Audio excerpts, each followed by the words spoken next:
सभी को नमस्कार। ये है सेम आंकलन एवं मूल्यांकन का कि एमसीक्यूज करेंगे। इसमें हम लोग बहुविकल्पीय प्रश्न करेंगे, मल्टीपल चॉइस क्वेश्चंस।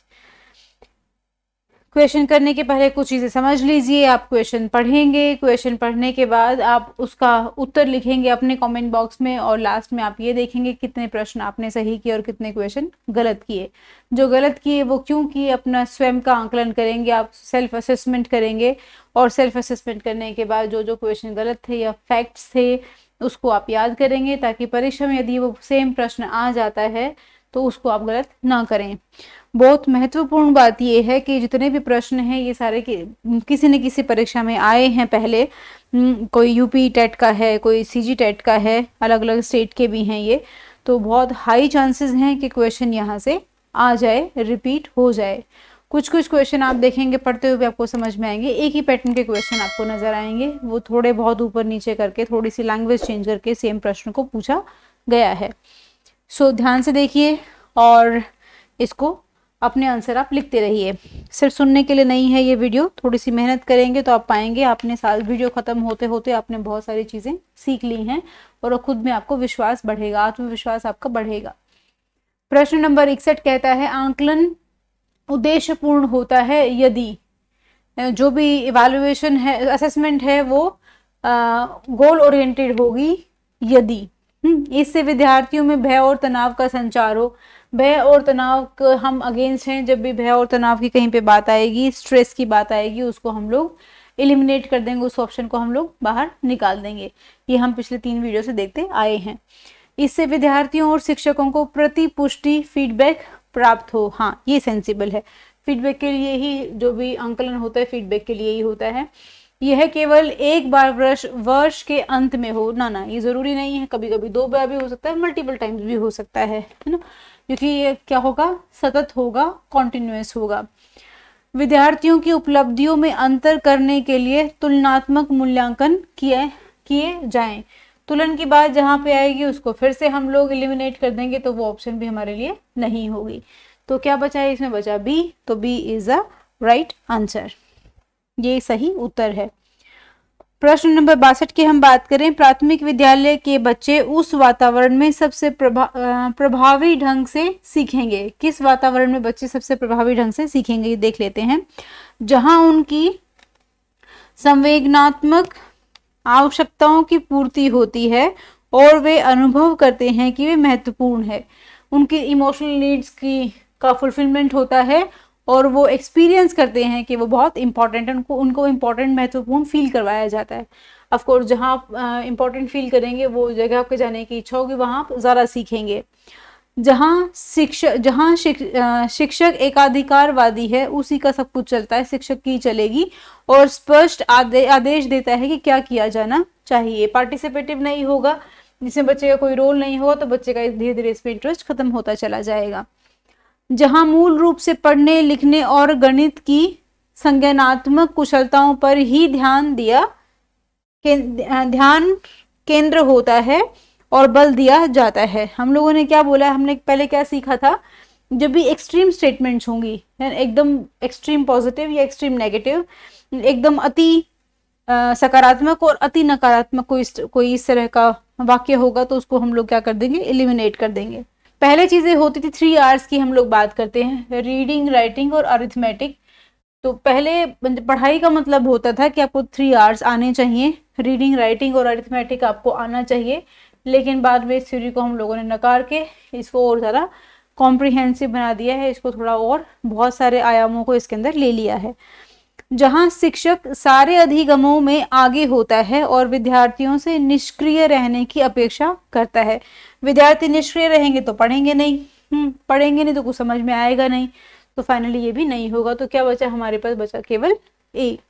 प्रश्न नंबर 63, विद्यार्थियों को स्वतंत्र रूप से चिंतन करने तथा प्रभावी शिक्षार्थी बनने में सक्षम बनाने हेतु शिक्षक के लिए यह महत्वपूर्ण है।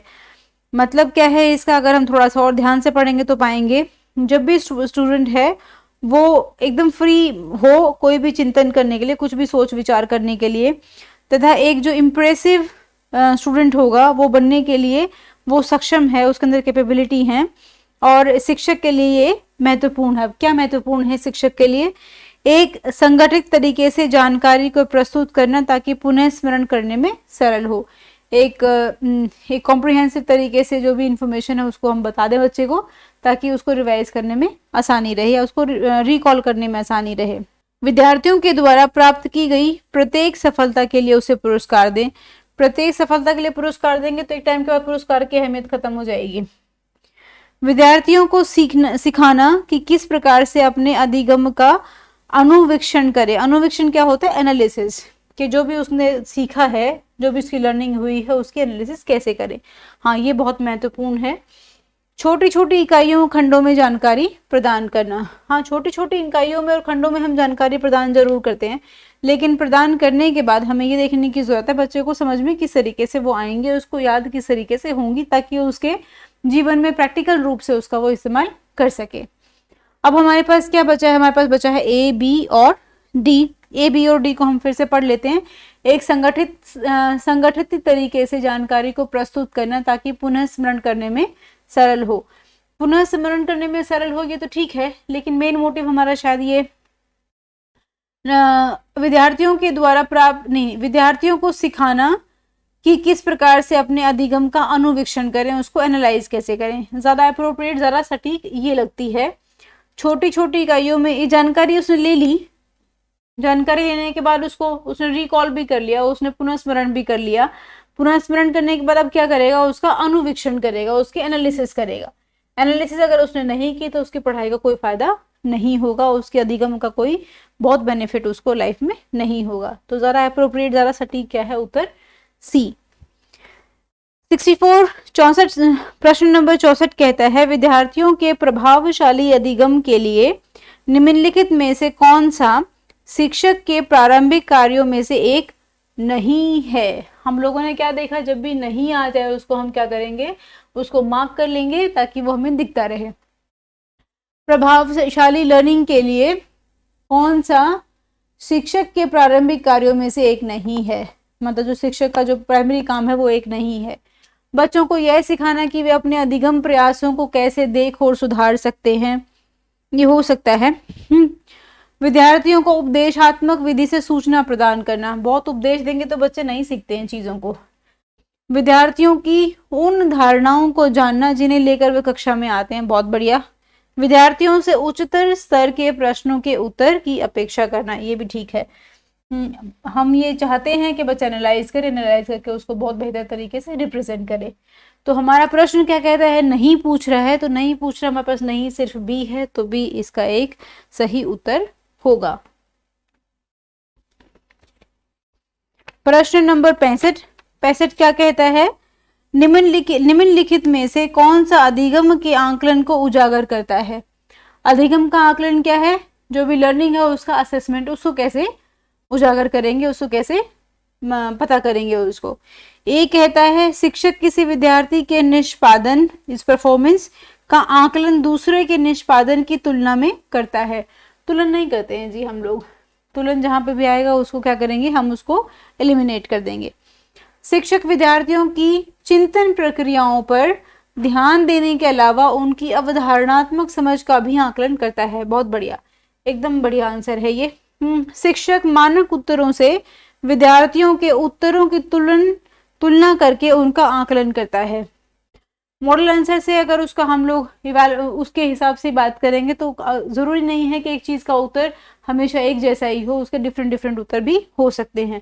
ये एक तरीका हो सकता है, लेकिन ये हमेशा नहीं हो सकता। शिक्षक पाठ्य पुस्तकों में दी गई जानकारी के आधार पर विद्यार्थियों का आकलन करता है। पाठ्य पुस्तक में दी गई जानकारी तो ठीक है, इसके अलावा भी उसका प्रैक्टिकल इम्प्लीकेशन भी देखते हैं हम लोग। इसके बाहर भी बच्चा बहुत सारी चीजें सीखता है। ठीक है, तो इसमें से ज्यादा अप्रोप्रिएट कौन सा हुआ? हमें बी और डी में से कोई एक देखना है। बी कहता है शिक्षक विद्यार्थियों की चिंतन प्रक्रिया को किस तरीके से वो उसके ऊपर चिंतन करते हैं। चिंतन मतलब किस तरह से उसको एनालाइज करते हैं, उस पर ध्यान देने के अलावा उसकी अवधारणात्मक समझ कि उसने क्या किस तरह की धारणा बनाई है, किस तरीके से उसको धारण किया है, इसका भी आकलन करता है। बहुत सही। तो ज्यादा अप्रोप्रिएट सटीक क्या हुआ? बी। 66 66 आकलन के बारे में निम्नलिखित कथनों में से कौन सा कथन सही है ना, सही है पूछा, सही नहीं है नहीं बोला उसने। तो एक क्या कहता है, आकलन से विद्यार्थियों को यह सहायता मिलनी चाहिए कि वे अपनी शक्तियों और रिक्तियों को देख सके और शिक्षक तदनुसार उन्हें ठीक कर सके। बहुत बढ़िया बात है। शिक्षक पढ़ाते हैं तो हम क्या मान के चलते हैं, हम ये मान कर के चलते हैं कि जो भी स्टूडेंट है वो अपनी स्ट्रेंथ और वीकनेसेस को समझ सके, और जो भी वीकनेस होगी उसके हिसाब से शिक्षक क्या करेगा, उनको सहायता करेगा, ताकि जितनी भी त्रुटियां हैं, कितनी भी रिक्तियां हैं, उनको वो जो भी विद्यार्थी ठीक कर सके। आकलन तभी सार्थक होता है जब विद्यार्थियों का तुलनात्मक मूल्यांकन भी हो। तुलनात्मक को हम मना करते हैं तो ये नहीं होगा। आकलन केवल स्मरण शक्ति का ही नहीं, बोधन और अनुप्रयोग का भी होना चाहिए। बिल्कुल सही बात है, उसके बोधन और अनुप्रयोग का भी होना चाहिए। आकलन तभी वो होलसम इवैल्यूएशन होगा, होलसम असेसमेंट होगा। आकलन तब तक उद्देश्यपूर्ण नहीं हो सकता जब तक उससे भय और चिंता का संचार ना हो। भय और चिंता से हम मुक्ति देना चाहते हैं बच्चों को, तो ये ऑप्शन नहीं होगी। तो ऑप्शन क्या हो सकती है, ए और सी होनी चाहिए चॉइस अपने पास। ए और सी किस में है, ए में, तो हमारा उत्तर क्या हुआ, ए। इस सीरीज का आखिरी प्रश्न है प्रश्न नंबर 67। ये कहता है 12 वर्ष से 16 वर्ष के बच्चों के लिए हिंदी में डॉक्टर एस जलोटा ने कौन सा परीक्षण प्रतिपादित किया है। ये आप जब तक थ्योरी नहीं पढ़ेंगे आप इसको नहीं कर पाएंगे। तो इसका आंसर है साधारण मानसिक योग्यता परीक्षण। इसको याद कर लीजिए, प्रश्न में पत्र में अगर आए तो इसको हम लोग जवाब इसका दे सकें। तो इसके साथ ही जो पुराने क्वेश्चंस थे आकलन एवं मूल्यांकन के, ये खत्म हो जाते हैं। और इसके बाद से नेक्स्ट उसमें हम लोग क्या करेंगे, नेक्स्ट वीडियो से हम लोग कुछ अभ्यास प्रश्न करेंगे आकलन एवं मूल्यांकन के ही। तो इससे क्या होगा, अगर आपने ये सारे प्रश्न कर लिए हैं तो इसके बाद आकलन और मूल्यांकन के प्रश्न आपके गलत नहीं होंगे और इसमें आप बेहतर अंक प्राप्त कर सकते हैं। आप देखिए, आप बताइए नीचे कमेंट में लिख के, कमेंट बॉक्स में नीचे लिख के बताइए कितने प्रश्न आपके सही थे और कितने उत्तर गलत थे। Thank you so much for watching.